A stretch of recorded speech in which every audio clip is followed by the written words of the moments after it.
Yo, what's up, YouTube? We're back. I'm here bringing y'all another NBA 2K video. And I know I haven't posted in a while. It's because I've been taking finals and getting ready for the end of the semester for school. But in today's video, we're here to talk about Davis Bertans.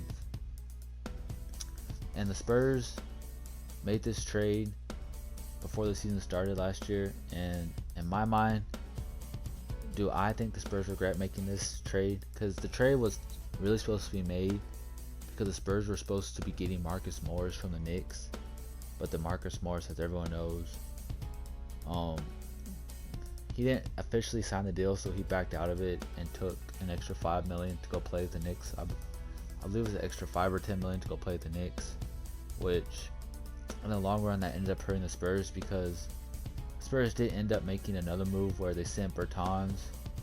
They still sent him to the Wizards, but they ended up getting DeMar Carroll, who isn't as good as Marcus Morris, but he is in some degrees better than Bertans. He's not as good of a shooter as Bertans, but he's a better defender.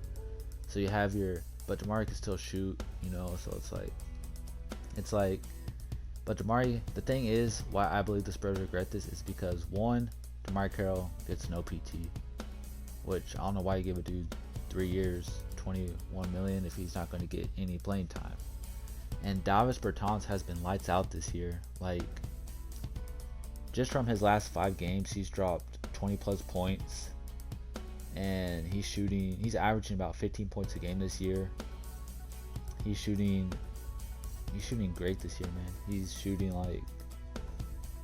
45% from the field, but then his 3-point percentage is 45% too. So it's like pretty much all his shots are threes, and his 2-point shot percentage is 51%. His free throw percentage is 86. He doesn't really shoot free throws much unless he gets fouled from the free throw line. I've watched some of his games this year, but he's taken a big leap this year, man. He goes from averaging 8 points with the Spurs last year to averaging 15 with the Wizards. I feel like they let him play more free in Washington than he did in San Antonio. But to my stand, Bertans has been killing it. Like, even on the second game of the season when he returned to San Antonio, everyone gave him love and all that, but he went 7 for 7 from the field, 5 for 5 from the 3-point line. In my mind, I believe the Spurs regret making this move because you can still have your stretch big out there in Bertans, which the Spurs right now in their starting lineup lack shooting.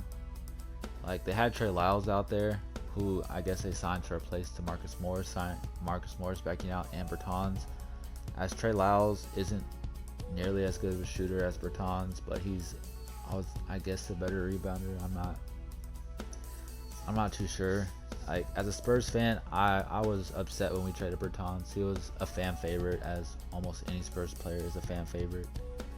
The one thing I can say about the trade is that it has freed up some playing time. Like, the last couple of games, Lonnie Walker's been getting PT, and against the Rockets, he exploded for 19 in the fourth quarter. He ends up having 30 something, 31, 32 points.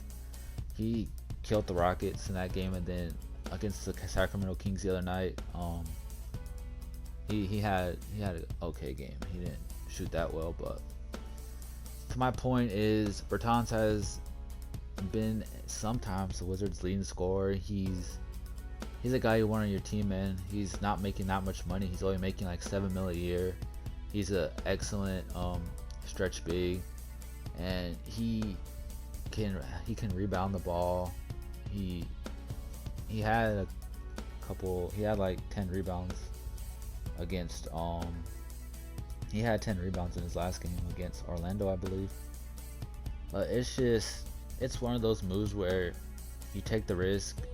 He had the 10 rebounds against Miami, but it's one of those games where you take the risk and hopefully it pans out. And this is just a move where it just didn't pan out, because I do remember Greg Popovich saying, well, if Marcus Morris didn't back out, they wanted to trade Bertans. And Bertans is, like I said, an excellent shooter. He's a player that you need on your team. But to the Spurs, it's not their fault, and it's really Marcus Morris's fault. But you can't really blame Marcus Morris for wanting more money either. It's like you don't know if you'll ever get another payday like that. But let me know down in the comment section what y'all think about this move. Did the Spurs regret it? Was it a good move? Is it an alright move? Like, what do y'all think? And if y'all enjoyed the video, leave a like, subscribe if you're new. I will be posting more videos. I know this was a quick little video, but I just wanted to get this out, man, because Bertans has been killing it this year in the NBA, and I just feel like the Spurs kind of regret making that move. But like I said, let me know your opinion in the comment section. Would you have kept Bertans? Would you have traded him? Or would you have just, what would you have done? Let me know down in the comment section, man. But that's going to be the end of the video, and I'm out. Peace.